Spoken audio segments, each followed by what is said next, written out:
할렐루야. 오늘 저는 함께 합독한 말씀 중심으로 신앙인의 생활, 이런 제목으로 이 시간 주시는 하나님의 은혜를 받고 나누겠습니다. 좀 더 정확하게 디테일하게 말씀드리면 신앙인의 결혼 생활, 이렇게 말씀드린 게 맞을 수도 있습니다. 사실 오늘 고린도 7장 말씀은 강해 설교가 아니면 주제 설교를 하기가 조금은 염려스러운 설교이기도 해요. 왜냐하면 결혼과 이혼에 관한, 재혼에 관한, 독신에 관한 말씀이기 때문에 요즘은 교회마다 약 3분의 1 정도가 홀로 되신 분들이 많거든요. 이제 좀 더 아마 세월이 지나가면 교회의 절반 정도가 아마 홀로 되신 분들 가정들이 아닐까, 이런 생각을 해요. 그래서 이런 말씀을 전하기는 조금 예민할 수 있으나 오늘 말씀을 통하여 은혜가 되고 또 사단의 참소가 없기를 주님으로 축복합니다. 오늘 말씀은 우리 기독교인들의 삶의 원칙을 설명하고 있는 거예요. 우리 기독교인들, 크리스찬들은 이렇게 살아야 된다라고 말씀하는 내용입니다. 할렐루야. 그래서 혹시 예수 믿기 전에 하나님의 말씀 몰라서 오늘날 지금의 결과가 이르렀다면 이제는 앞으로 일어나지 않도록, 또는 우리 자녀들에게 이러한 일이 일어나지 않도록 우리가 가정의 교육을 하고 또 말씀으로 양육을 해야 될 줄로 믿습니다. 오늘 고린도서 7장에서는 결혼 생활을 가지고 세 가지 문제를 다루는데, 그 중에 하나는 부부간의 성생활 문제, 두 번째는 이혼의 문제, 세 번째는 독신 생활의 문제를 말합니다. 이 세 가지의 말씀을 7장에서 말씀하고 있어요. 1절부터 마지막 절까지. 그래서 오늘 말씀이 우리 가운데 복이 되기를 다시 한번 축복합니다. 오늘 말씀을 잘 보시면 이 세 가지의 삶의 문제에 대한 해답을 우리에게 주고 있습니다. 이제 청년들도 있는데 오늘 말씀이 조금 걸리지 않을까? 예민하지 않을까? 그래도 앞으로 청년들도 한 가정을 이루어야 되고, 할렐루야. 또 우리 부모님들은 가정에서 교육을 해야 되잖아요. 앞으로 결혼 생활을 여러분들이 교육해야 됩니다. 그냥 살아, 그게 아니고 성경적으로 여러분이 말씀대로 가르칠 수 있어야 돼요. 그래서 오늘 모든 듣는 사람들에게, 어린 자녀들이나 또 여러분들에게도 복이 될 줄 믿습니다. 첫째로 가정의 성생활의 문제한 이 대답을 사도 바울이 오늘 주고 있어요. 부부 생활에 관한 문제입니다. 7장 1절로 5절인데 제가 읽어 올리겠습니다. 여러분들은 눈을 보시고 귀로 잘 듣기를 바라요.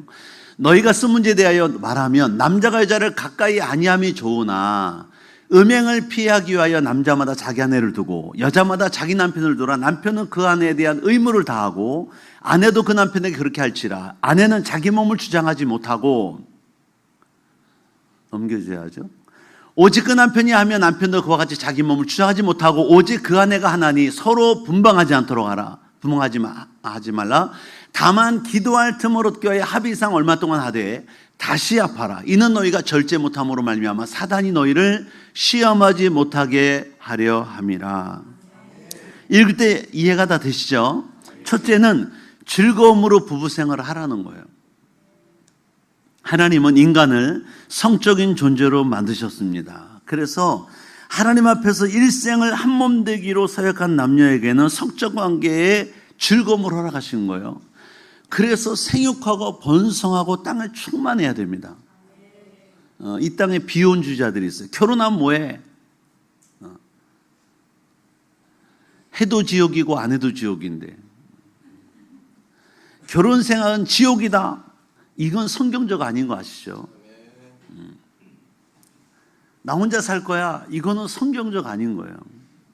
정확하게 말하면 하나님은 이 땅의 모든 사람들에게 생육하고 번성하라 말씀하셨습니다. 땅에 충만하라. 이것이 주님의 뜻입니다. 그래서 하나님 앞에서 일생을 한 몸 되기로 서약한 남녀들에게는 성적 관계에 즐거움을 허락하셨다는 거예요. 이건 하나님이 원하시는 거예요. 그런데 왜 크리스찬들이 이 성에 관하여 부정적인 생각을 하고 있을까? 말하기를 금기시하고 있을까? 말하기를 꺼려할까? 이유가 있습니다. 그것은 하나님이 인간들에게 허락하신 분복인데 이것을 파괴의 도구로 사용한 사람이 있기 때문에 그래요. 이것을 잘못 사용하면 가정이 파괴되고 나라가 파괴되고 사회가 파괴됩니다. 저는 성적인 욕구는 마치 불과 같다고 생각해요. 이 불은 난로 안에 있으면 우리를 따뜻하게 합니다. 유익하게 해요. 고구마도 구워 먹을 수 있어요. 감자도 구워 먹을 수 있어요. 화덕 안에 불을 넣어놓으면 맛있는 빵도 구워낼, 피자도 구워낼 수 있어요. 제가 이탈리아 갔을 때 꼭 먹어봐야 될 것 두 가지. 에스프레소, 커피와 화덕에서 구워내는 바로 먹는 피자를 맛봐라. 그래서 목사님들이 선교 갔을 때, 이탈리아 선교 갔을 때 가봤어요. 에스프레소 커피를 마셨는데 진하잖아요. 요만한 잔에 나오잖아요. 근데 이게 무슨 맛일까? 쓴데, 커피도 쓴데, 이건 더 쓰잖아요. 원액을 마시는 것처럼. 그런데 먹고 나서 이유를 알았어요. 몇 시간 동안은 그 커피 향이 계속 입에서 도는 거예요. 아메리카노는 좀 묽잖아요. 아메리카노 단어의 기원을 알고 있습니까? 이탈리아에서 나왔대요. 아메리칸 사람들이 가서 커피를 주는데 에스프레소를 주니까 진하다, 물을 타서 먹으니까 거기 있는 셰프가, 바리스타가 아메리카노, 노. 그래서 아메리카노가 나왔던 거예요. 물 타 먹는 커피는 아니다 이거야. 진한 커피, 에스프레소를 마셔라 이거야. 그 정말 먹어봤어요. 하루 종일 입에서 커피 향이 도는 거야. 제가 케냐 선교 갔을 때도 상품을 제가 선전하는 건 아닌데 그 케냐에는 자바커피가 유명하더라고요.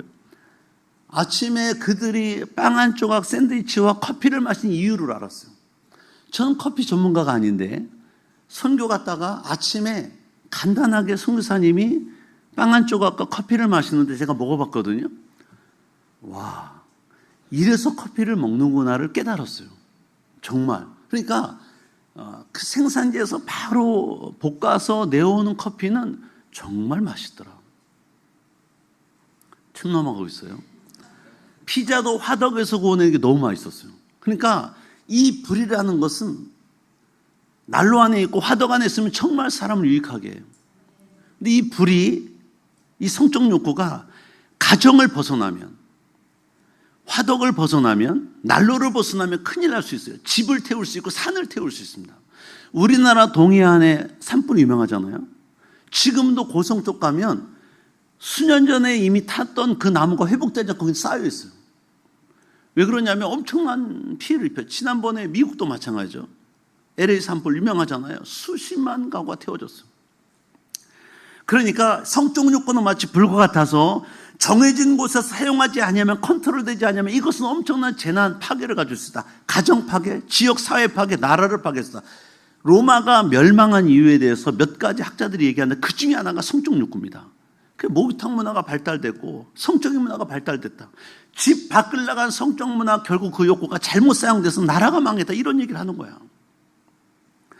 그러므로 성관계는 반드시 부부 사이에서만 즐겨야 되고 부부 안에서만 한정돼야 된다.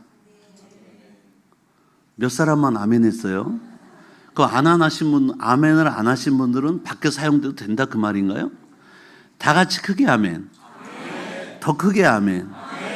이 성적 욕구는 불과 같다. 꼭 기억하셔야 됩니다. 이 관계를 벗어날 때 파괴를 가져오고 부부관계가 파괴되고 가족들에게 상처를 주고 이웃들에게 수치를 주고 나라가 망할 수도 있다. 요즘 세상이 점점 힘들어 가잖아요. 그 중에 하나가 성적 문제입니다. 여러분, 부부가 되었다면 결혼이라는 한계, 그 태도 안에서 적극적으로 부부 생활해라 이거예요. 적극적인 부부 생활하는데 왜 아멘이 적을까? 싫다는 거예요? 여러분, 이것에 대해 단어가 쓰여진 것을 성경을 보면 3절에 이렇게 말씀했어요. 다 같이 읽습니다. 시작. 남편은 그 아내에 대한 의무를 다하고 아내도 그 남편에게 그렇게 할지니라. 무슨 말씀하는 거예요? 여기 의무가 뭐예요? 부부생활의 의무. 결혼했으면 부부생활의 의무로 서로 다 하라는 거예요. 세 사람만 아멘 했어. 성경에는 별게 다 나와요. 그죠? 다른 목사님들도 그래. 교회에서 부부생활 열심히 하세요 그러면 아멘이 적대. 그래서 말 한 번이 좀 그렇다는 거야. 4절에 보면 이렇게 말씀했어요. 4절 같이 했습니다. 시작. 아내는 자기 몸을 주장하지 못하고 오직 그 남편이 하며 남편도 그와 같이 자기 몸을 주장하지 못하고 오직 그 아내가 하나니 아내가 자기 몸을 주장해서 안 된다는 거야. 나이 들면 우리나라는 제가 얘기 들으니까 50대 이상이면 다 각방 쓴대요. 왜 각방 쓰냐 그랬더니 남편이 코를 골아 지겹다. 남편이 물어서 왜 각방 쓰냐? 아내가 이를 가라 지겹다. 얼마나 그랬으면 이를 가겠어 자면서. 서로가 각방 쓴다는 거야. 분방한다는 거야. 결혼했으면 반드시 한 몸이다.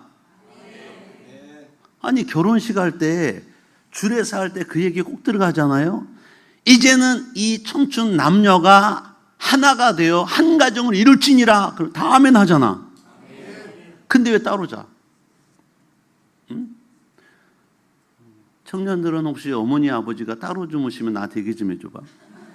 내가 축복 기도를 안 해주려고. 왜냐하면 아니 성경 말씀에 분명히 함께 서로가 주장하지 말고 열심히 살아라 그랬는데 안 살잖아 지금. 그럼 내가 축복 기도 해주는 게 맞아요? 틀리는 거야? 안 해주는 게 맞잖아. 사랑은 뭐냐면 고린도서 13장에 보시면 사랑장이라고 그러잖아요. 사랑은 뭐냐면 자기 유익을 구치 않고 상대방 유익을 구하는 거 그게 사랑이야. 남편과 아내가 자기 유익만 구해서 자기 몸 생각해서 자기 원하는 대로 하는 거 이거 사랑이 아니라는 거야. 응? 나를 지금 째려보는 분이 있어요. 째려보지 않기를 바라요. 응? 이 상대방 중심의 부부 생활을 해야 될 이유가 어디냐? 이유를 세 가지로 말씀드리면 첫째는 음행의 죄를 극복하기 위해서야. 2절에 말씀하고 있어요. 2절에 보면 이렇게 말해요. 음행을 피하기 위하여 남자마다 자기 아내를 두고 여자마다 자기 남편을 둬라. 음행의 죄, 간음의 죄를 피하기 위해서. 둘째는 부부 사이 연합을 위해서야. 부부 사이 연합을 위해서. 부부들은 우리가 부부된 이상 몸을 자기 몸으로만 생각해서는 안 된다는 거예요. 남편의 필요, 아내의 필요를 서로 거절해서는 안 된다. 크게 하면 5절을 읽어. 5절 읽어봐요. 시작. 서로 분방하지 말라. 다만 기도할 틈을 얻기 위하여 합의 이상 얼마 동안 하되 다시 합하라. 이는 너희가 절제 못함으로 말미암아 사단이 너를 시험하지 못하게 하랍니다. 여기 분방하지 말래요. 분방이 뭐예요? 각방 쓰지 말라는 거야. 분칠하는 방이 아니에요. 서로 각방 쓰지 말고 다만 기도할 틈을 얻기 위하여 합의 이상. 이것도 합의야. 내가 금식 기도하는데 기도에 전념할 수 있도록 잠깐 동안만, 며칠 동안만, 어느 정도 기간만 이 얘기하는 거야. 이것도 합의하라는 거야. 그리고 뭐예요? 다시 합하라는 거예요. 서로 분방하지 말라. 이 말씀 원문의 뜻은 박탈하지 말라는 거. 서로의 권리, 서로가 그 권리를 박탈하지 말라 이런 뜻이 있어요. 서로의 권리를 존중해 주라는 거예요. 셋째 이유는 사단에게 기회를 주지 말라는 거죠. 마지막 절을 보면 뭐라 그래요? 끝에 절에 보니까 사단이 너희를 시험하지 못하게 함이니라. 사단이. 그러니까 각방 쓰다가 오는 시험은 사단이 시험 들어. 사단을 히라보로 디아블로라는 디아블로. 디아라는 말은 영어로 비트윈이에요. 사이사이에 그런 뜻이야. 블로는 던진다는 말이에요. 그럼 이 말은 뭐냐면 그 사이에 던져서 나눈다는 거야. 그러니까 마귀는 사이를 나누고 분리하는 자야. 파괴하는 자야. 관계를 파괴하는 자. 하나님의 영은 성령은 하나 되는 영이고 사단 마귀는 분리의 영이에요. 서로 관계를 깨는 거야. 청년들도 이 말씀을 잘 들어는 이유는 결혼할 거잖아요. 그러면 부모님이 잘 듣고 자녀들에게 교육을 해줘야 돼요. 성경적으로 말씀해 줘야 되잖아. 너희도 엄마 아빠처럼 50대 되면 반드시 갑방 써라 이게 아니고 이 말씀대로 가르쳐줘야 되잖아. 그러니까 사단은 와서 관계를 파괴하는 거야. 무슨 관계? 하나님과 우리 관계를 이미 파괴했어. 창세기를 보니까 아담과 하와가 하나님과 동행하고 거닐었어요. 에덴 동산을. 관계를 파괴하잖아. 죄를 짓게 해서. 부부관계 파괴합니다. 자녀끼리 파괴해요. 시어머니와 며느리 관계 파괴합니다. 올케와 시누이 파괴합니다. 관계가 다 파괴되어 있는 거야. 여러분이 만약에 생각했을 때 내가 어떤 사람과 우리 가족 중에 누구와 지금 담을 쌓고 있다? 사단이 역사한 거예요. 깨달으세요. 내가 지금 사단에게 유용당하고 있구나. 사단에게 쓰임받고 있구나. 우리 시어머니, 여러분이 이러고 있어요? 지금 사단에게 쓰임받고 있는 거예요. 우리 남편, 쓰임받고 있는 거예요. 우리 자녀, 왼수 같은 자녀, 쓰임받고 있는 거예요. 사단은 와서 뭐냐? 분리하는 거야, 분리. 하나님과의 관계, 부부간의 관계, 부모님과 자식 간의 관계, 남매, 자매, 형제 간의 관계 다 끊는 거예요. 사단 그래서 뭐 하는 거예요? 미워하게 만든 거예요. 요한일서 보니까 형제를 미워하지 않으면 이미 살인하였느니라. 우리가 마음으로 미워하잖아. 이미 살인한 자라는 거야. 살인죄가 있어요. 남자가 여자를 보고 음욕을 품었다. 이미 간음한 거래. 간음죄야. 마음으로만 해도. 그러니까 내가 누구를 미워해? 시어머니 미워하고 부모님 미워하고 형제 미워하고 남편 아내를 미워해? 이미 살인죄야. 그 죄 때문에 뭐예요? 하늘편 못 갈 수 있어요. 회개하고 바로 돌이켜야 돼. 그래야 가정이 천국되고 사회가 나라가 천국되는 거예요. 여러분, 저는 우리나라 정치도 양당 정치잖아요. 미국 같이. 서로가 미워하면 안 돼요. 위하여 기도해 주셔야 돼요. 우리 크리스찬들은. 할렐루야. 여기는 여당 야당 다 있잖아요. 우리는 예수당이지만 분명히 세상 정치로도 여당 야당 있을 수 있잖아요. 서로 미워하면 안 된다. 아멘이죠? 위정자를 위해서 기도해야 돼.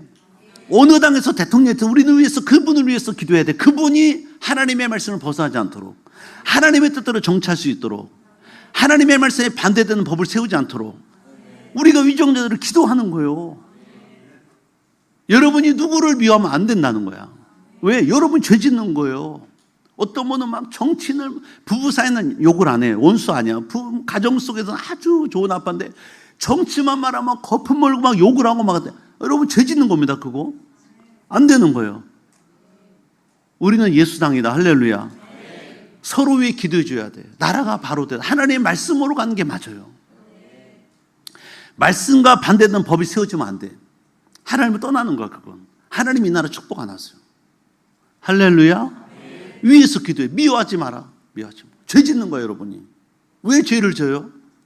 왜 죄를 져? 기도해. 사단 마귀가 원하는 건 분리야. 나라가 반쪽 나는 거 사단이 원하는 거예요. 하나 되는 거 원해. 하나님은. 가정도 마찬가지, 사회도 마찬가지.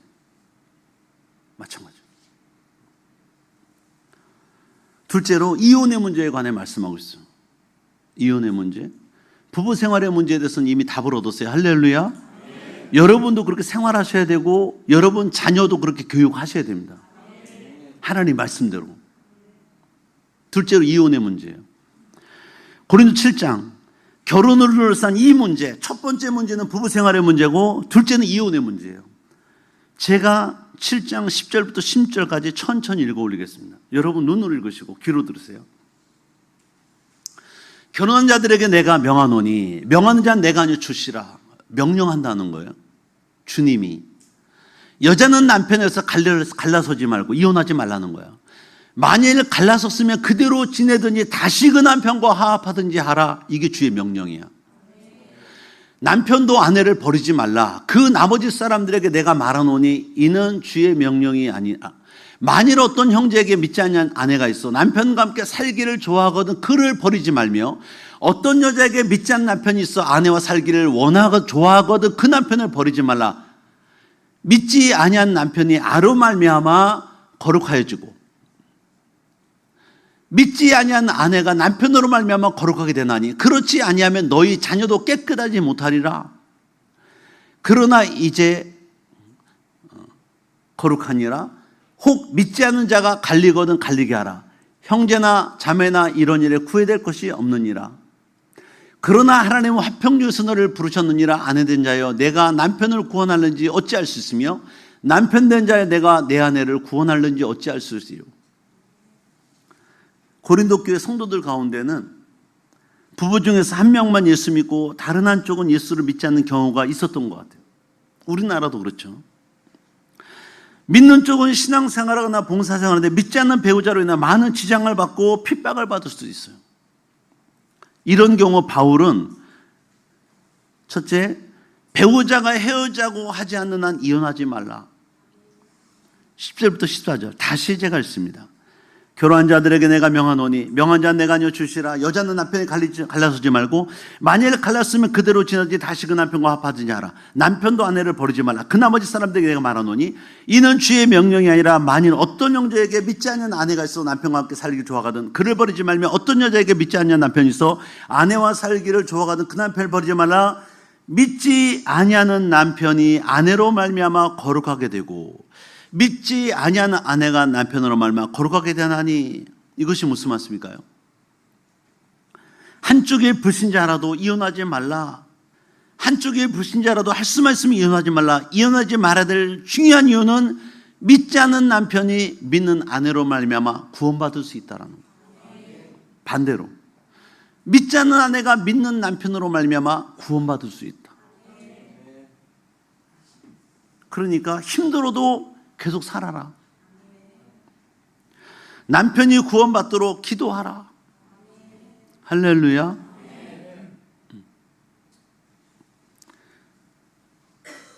그러나 이와는 반대의 경우도 있어요. 이혼이 절대적으로 안 되는 건 아니다. 더구나 용서받지 못할 죄도 아니다. 바울도 믿지 않는 배우자가 크리스천이 되었다는 사실을 이유로 이혼하자고 하면 이혼에 응하라는 거야. 15절 말씀입니다. 본문에 나와 있죠. 혹 믿지 아니하는 자가 불신자죠. 갈라서거든 갈라지게 하라. 갈리게 하라는 거예요. 형제나 자매나 이런 일에 구애될 것이 없다. 이미 성경은 말씀하고 있어요. 정확하게. 그러나 하나님은 화평 중에 너희를 부르셨느니라. 그러니까 다 가령 남편이 너 예수 믿어 이혼해. 이혼하라는 거야 그냥. 성경이 이렇게 말씀하는 거예요. 아내가 이혼해. 이혼하라는 거야. 구애될 것이 없다는 거야. 그러나 중요한 건 하나님은 화평 중에 너희를 부르셨대. 이 말은 뭐예요? 그러나 그럴 수 있지만 이혼할 수 있지만 그러나 되도록이면 화합해라. 화목하게 지내라. 이 말씀하는 거예요. 저는 개인적으로 예를 들면 심한 도박, 노름이나 마약의 중독, 지나친 알코올 중독, 나는 그것도 그 배우자나 또는 아이들의 장래를 위해서 이혼해도 된다고 생각하는 사람입니다. 우리 어머니 처녀 때 예수 믿고 우리 아버지 불신자를 만나가지고 평생을 우리 아버지 술로 살았어요. 365일 중에 300일 이상 술로 먹었어요. 아침 일찍 2시면 4시면 퇴근하셔요. 새벽. 그리고 아침에 또 해장을 하셔. 그러고 살았어요. 우리 어머니 가슴에 화병이 생긴다. 화병. 물화병. 우리 4자녀가 다 보고 자란 거야. 우리 누나, 우리 형, 저, 내 여동생 4명. 평생을 봤어. 이건 사는 게 아니야.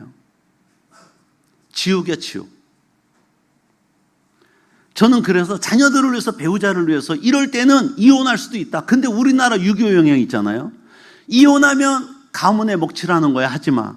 애들을 위해 살아야지. 난 요것만큼은 참 좋았다고 생각을 해요. 유교가 다 나는 뭐 떠나서 요런 부분만큼은 그래도 낫지 않았을까. 그 이혼율이 떨어진 거야. 우리 때까지만 해도. 지금은 안 그러죠. 지금 이혼은 그냥 이혼해. 뭐 안 맞네 왜 살아. 이렇게 나와요.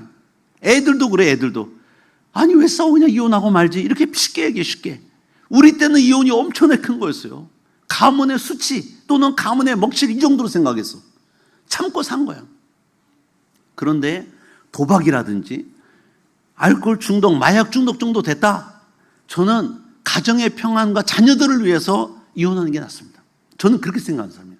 혹시 또 더 나아가서 배우자가 폭력을 사용하는데 생명의 위협을 느낀다? 자녀들도 위협을 느낀다? 이혼하는 게 낫습니다. 저는 그렇게 생각해요.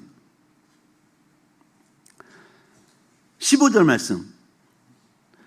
혹 믿지 않는 자가 갈리거든 갈리게 하라. 형제나 자매나 이런 일에 구속받을 것이 없느니라. 그러나 하나님은 화평 중에 너희를 부르셨느니라. 그래서 성경이 무조건 이혼을 정죄하고 무조건 하지 말라는 건 아니에요. 이런 반대 이유도 있습니다. 그러니까 믿음 생활이 하나님을 섬기고 주님과 복음에서 우리가 살고 있는 거잖아요. 인간을 만드신 창조의 목적 이사야에서 나오잖아요. 주님을 영화롭게 하고 주님을 찬양하고 예배하기 위함이요. 그것에 저해받는다? 갈라서라는 거예요. 하나님 말씀은 엄중해요. 엄중. 그러나 조금 아까 말씀은 그래도 참는 이유는 혹시라도 그 남편이 그 아내가 변화될 수 있다. 구원받을 수 있다. 우리 어머니는 처녀 때 예수 믿다가 우리 아버지 만났잖아요. 평생을 우리 어머니도 안 나갔지만 절을 다녔지만 마지막에 예수 믿고 구역장까지 하셨거든요. 그러면 그렇게 됐을 때 우리 아버지를 구원했느냐? 못했어요. 우리 어머니가 끝에 가서 그렇게 우리 아버지를 전도했어요. 우리 형제들은 다 교회를 나가고 제가 제일 처음 우리 교회에서 우리 가정에서 예수를 믿고 다 전도가 됐지만 우리 아버지는 끝까지 안 믿었어요. 우리 아버지는 구원 못 받았어요. 제가 알아요. 우리 어머니가 그러니까 마지막 때 인생의 마지막 때 열심히 주님을 섬기고 남편을 위해 기도했죠. 우리 아버지를 위해서. 구원 못 받았어요.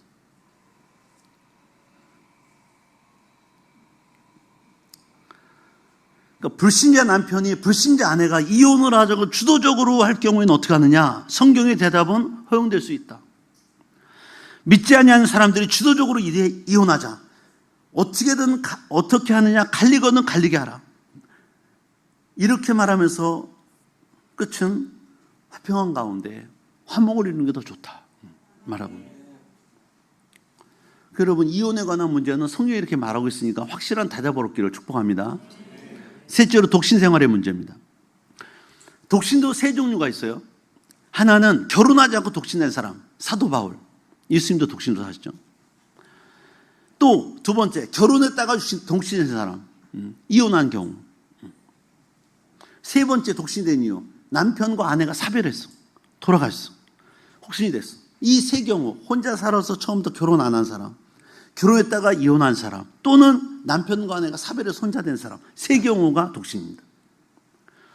저는 앞으로도 이 독신자의 수가 한국 사회에서 많아질 생각하는데 그 중에 하나가 뭐냐면 이혼해서 혼자 되는 경우가 많을 경우다. 왜? 시대가 그렇게 되고 있어. 시대가. 독신 생활의 문제를 7장 8절 9절에 나옵니다. 8절 9절 한번 다 같이 읽어볼까요? 시작. 내가 결혼하지 아니한 자들과 과부들에게 이르노니 나와 같이 그냥 지내는 것이 좋으니라. 만일 절제할 수 없거든 결혼하라. 정욕이 불타는 것보다 결혼하는 것이 나으니라. 그래서 25절 38절에 집중을 말씀하는데 독신자는 어떻게 살 것이냐? 바울의 첫째 대답은 뭐냐면 할 수만 있으면 혼자 살아라. 아멘이 없어요? 혼자 되신 분들 있잖아요. 바울의 첫 번째 대답은 뭐냐면 할 수만 있으면 혼자 살아라. 8절에 내가 결혼하지 아니한 자들과 과부들에게 이르노니 나와 같이 그냥 지내는 것이 좋다.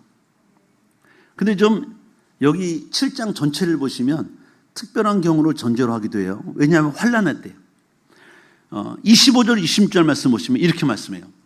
처녀에 대하여는 결혼하지 않은 사람이죠. 내가 주께 받은 계명이 없으되 주의 자비하심을 받아서 충성스러운 자가 된 내가 의견을 말하노니 내 생각에는 이것이 좋으나 곧 임박한 환난으로 말미암아 사람이 그냥 지내는 것이 좋으니라. 왜 혼자 지내는 게 좋으냐? 임박한 환난 때문에. 그러니까 2000년 전 사도 바울 시대 때는 로마가 크리스찬들을 엄청나게 핍박하던 시대, 황제 신 섬기게 하고. 그러니까 감옥에 가도 고문하고 막 이랬거든요. 예수 믿는 자들을 붙잡아다가. 지금도 이슬람권, 힌두교권, 공산권, 불교권에서 그래요. 투옥시킵니다. 감옥 집어넣어요. 엄청난 벌금 물립니다. 이런 상황에 가족이 생기면, 부양가족이 있으면 혼자 고통받는 게 아니라 가족 자체가 고통받을 수 있잖아요. 이런 것들을 피하기 위해서 아예 혼자 지내라, 지금 그 얘기하는 거예요. 그래서 사도 바울은 첫 번째 대답은 할 수만 있으면 혼자 지내라. 둘째 대답이에요. 부르심 따라 하라. 부르심 따라. 17절 말씀을 볼까요? 17절 같이 읽습니다. 시작. 오직 주께서 각 사람에게 나누신 대로 하나님이 각 사람을 부르신 그대로 행하라. 내가 모든 교회에서 이와 같이 명하노라. 무슨 말씀하는 거예요? 주님이 우리 각 사람에게 나누신 분량이 있다는 거야. 그 분량은 뭐냐면, 나누신 그 분량이 어떤 사람은 혼자 살아. 사도 바울, 부르심, 독신의 은사. 어떤 사람은 혼자 살아도 괜찮아. 삶 안에 유혹도 안 받아. 유혹 잘 견딜 수도 있고. 이런 분들은 그냥 혼자 지내라 이거. 혼자 지내라. 그런데 결혼하는 것도 부르심이에요. 어떤 사람은 결혼하고 살도록 부르심 받은 사람이 있고, 어떤 사람은 결혼 안 하고 살아도 괜찮은 줄 부르심 받은 사람이 있어요. 그래서 17절에 말씀하는 게, 주께서 각 사람에게 나누신 대로 하나님이 각 사람 보신 그대로 행하라. 내가 모든 교회에 이같이 명한다. 그러니까 만약에 여러분 가운데 나 혼자 살아도 괜찮아, 뭐 부족함 없고, 그럼 혼자 사세요. 유혹도 안 받고 죄질 일도 없고 혼자 사셔요. 근데 그것이 안 된다, 결혼하라는 거예요.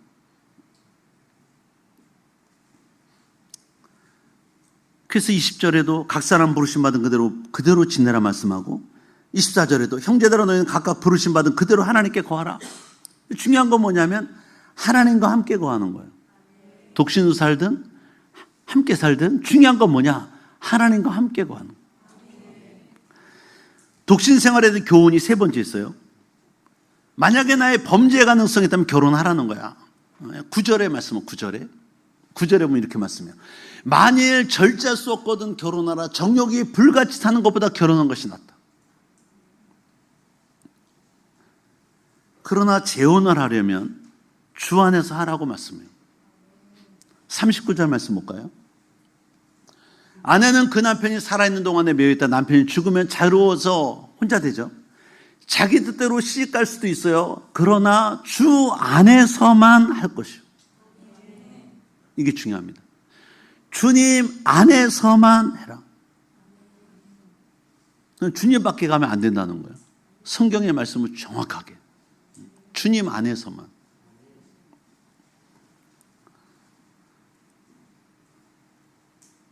마지막으로는 독신 생활에 대한 마지막 결론이 있는데, 주를 섬기기 위한 동기로 결단하라는 거예요.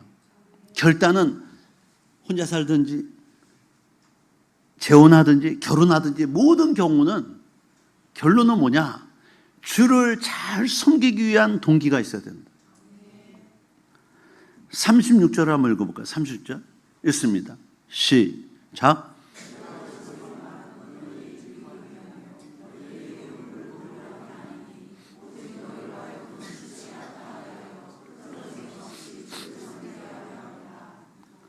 목적이 뭐냐면 너희로 하여금 흐트러짐이 없이 주를 섬기게 하려 함의 목적이 있어요.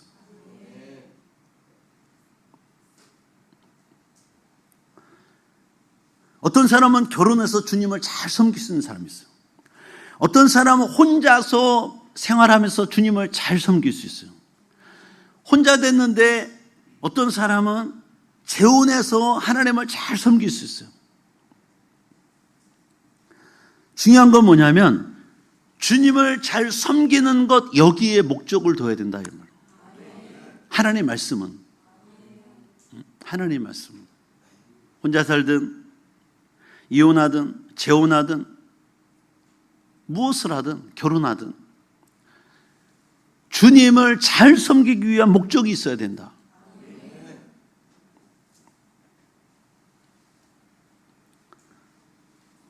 그러니까 여러분 지금 있는 자리에서 생각을 잘 하시고요. 결론은 목적이 있는데, 우리 결혼의 목적, 혼자 사는 목적, 재혼의 목적이 있는데 주님을 잘 섬기기 위함이다 그러면 할 수 있다는 거예요. 이혼할 수도 있고 결혼할 수도 있고 혼자 살 수도 있고 재혼할 수도 있고. 이해되시나요? 중요한 건 뭐냐? 오늘 말씀에서 말씀하는 것처럼 하나님의 영광으로 사는 것이 정말 중요하다. 어떤 상황이 있든지. 제가 우리나라를 보니까 50대 이상이면 다 각방 쓴다는. 안타까워요. 하나님 그걸 원하지 않습니다. 하나님을 원하지 않고요. 여러분들이 그렇게 삶의 모습을 보이면 아이들도 따라갑니다. 아이도 따라가요. 아까 제가 설교 초반에 말씀한 것처럼 서로가 서로를 위하는 마음이 있어야 돼요. 서로가 서로를 위하고 부부 생활을 잘 하셔야 자녀들이 보고 따라갑니다. 부부는 하나잖아요. 아내는 내 몸이고 남편은 아내 몸. 그러니까 여러분이 생활할 때도 정말 한 몸처럼 생활하셔야 돼요. 저는 제가 저희 아버지를 설교 때 자꾸 이렇게 언급하고 어머니를 언급하는 이유는 부모님이잖아요. 그럼에 대한 이유는 뭐냐면 여러분들의 생활에 공감이 되고 여러분의 생활이 우리 아버지 어머니의 생활이 조금이라도 비유가 돼서 여러분이 잘할 수 있다면 나는 괜찮아. 우리 어머니 아버지지만 정말이에요. 그러나 우리 어머니 아버지가 결혼 생활 믿음 생활을 보고 정말 실망 많이 했거든요. 우리 아버지는 불신자로 살았잖아요. 우리 어머니 예수를 알던 사람이나 불신자를 만나 결혼했고 늦지막이 예수님 다시 영접하고 믿음으로 살다 이제 가신 분인데 삶을 보면 정말 안타까웠어요. 정말 안타까웠어요. 우리 아버지는 불교 쪽에 있다 보니까 안 믿는 쪽 불신자 쪽에 있다 보니까 우리 어머니를 향한 엄청난 술 드시면 술 주사가 요가죠. 상을 뒤집어 엎죠 막. 그럴 때 네 자녀가 그걸 보고 뭘 생각했겠어요? 우리 네 자녀가. 우리 누이, 우리 형, 저 여동생. 4명의 자녀가 그걸 보고 뭘 생각했어요? 근데 이제 우리가 그런 걸 보면서 나는 그렇게 안 해야지 하면서 자기가 결혼해서 아버지가 한 대로 안 해야지 해놓고 똑같이 한 사람이 있고요. 이게 첫 번째 불이에요. 안 해야지 해놓고 똑같이 한 사람이 있고 저와 우리 형처럼 우리는 절대 그러지 말자. 중학교 때 우리 형 아버지가 이불 속에서 울면서 결단을 했어요. 우린 절대 아버지처럼 살지 말자. 안 하고 사는 사람이 있어요. 여러분들도 만약에 우리 부모님 때 그런 걸 보고 자랐다면 여러분 이제 끊는 데가 돼야 돼. 그때는 우리 아버지 왜 저래? 미쳤다. 나는 절대 그러지 마지. 해놓고 살면서 똑같이 한 사람 되면 안 된다 그거예요. 할렐루야? 안 됩니다. 우리 때 끊어야지. 우리도 인격이 있잖아. 지성이잖아. 우리 부모님 세대는 초등학교 졸, 중졸 거의 다 그랬어요. 고등학교가 드물었어요. 서울에 사는 사람이 고등학교 다녔지 지방 사는 사람 전부 다 초등학교, 중학교 졸이야. 많이 못 배웠잖아요. 가정이 또 제대로 못 받고. 거기다 우리 부모님의 할아버지 할머니 세대는 옛날 서당 나이 넘은 서당 못 다닌 분이 많고 옛날에 양반의 자식이나 서당 다녔지 상놈의 자식이 서당 다녔겠습니까? 우리나라 80%가 상놈이었어요. 20%가 양반이었어요. 아십니까? 10명 중에 8명이 상놈이었다. 우리나라가 분포도가 조선시대 때. 그럼 10명 중 2명만 교육 받았다는 거야. 8명 못 받았다는 거야. 그럼 교육을 못 받은 그분들이 자식을 지성인으로 키웠겠어요? 아니요. 그러니까 저 여러분들이 우리 부모님께 내가 느끼고 피부로 받은 것이 있다면 우리는 결단하셔야 돼요. 우리 때는 하면 안 돼. 할렐루야? 하시면 안 됩니다. 여러분 때 끊으셔야 돼요. 끊어요. 우리가 신앙생활 잘못하잖아요. 이게 아까 분리형 역사인데 분리형이 가정을 깨잖아요. 이 가정을 깨는데 이 기여했던 영이 우리 자녀에게도 흘러가요. 그래서 할머니 무당이 어머니 무당, 어머니 무당이 자식 무당 되는 거야. 딸 무당. 이게 흘러가는 거야. 사단이 그렇게 가요. 영적 흐름도가. 여러분들이 여기서 끊어야 자식 때 안 가는 거야. 여러분들이 말씀대로 가야 자식들도 말씀으로 가는 거야. 할렐루야. 그래서 저는 오늘 고린도서 7장의 말씀이 주제 설교를 할 제목으로 말씀드리면 이 설교 못합니다. 왜? 홀로 된 가정이 많거든요. 어떻게 이 설교를 자신 있게 하겠어요? 다 찔릴 수 있고 사단에 참속할 수 있고 회의감이 막 들 수 있고 막 그렇잖아요. 그러나 강해 설교는 계속 이어가는 말씀이니까 빠짐없이 가니까 오늘 이 설교할 수 있는 거예요. 이 말씀 복이 되기를 축복합니다. 그래서 이제는 우리 시대에 이 영적으로 어디어가고 도덕적으로 타락하는 이 시대에 우리가 말씀대로 가면 정말 천국을 돼. 가정이, 사회가, 나라가 천국 됩니다. 그럴 수 있어요. 그래서 이런 말씀이 여러분 삶 속에 아름답게 열매 맺기를 주님을 축복합니다. 한번 다 같이 일어나셔서 우리 받은 말씀 붙들고 한번 기도하겠습니다. 주님, 어려운 시대를 살아갈 우리 자녀들을 지켜달라고 기도하시고, 중요한 건 우리가 본을 보여야 됩니다. 두 번째, 우리 가정도 지켜주셔서 하나님의 말씀을 따라 하나님의 영광을 살아가는 우리 가정과 부부와 자녀가 되게 해달라고 우리 주님의 성을 세우며 기도합니다. 주여!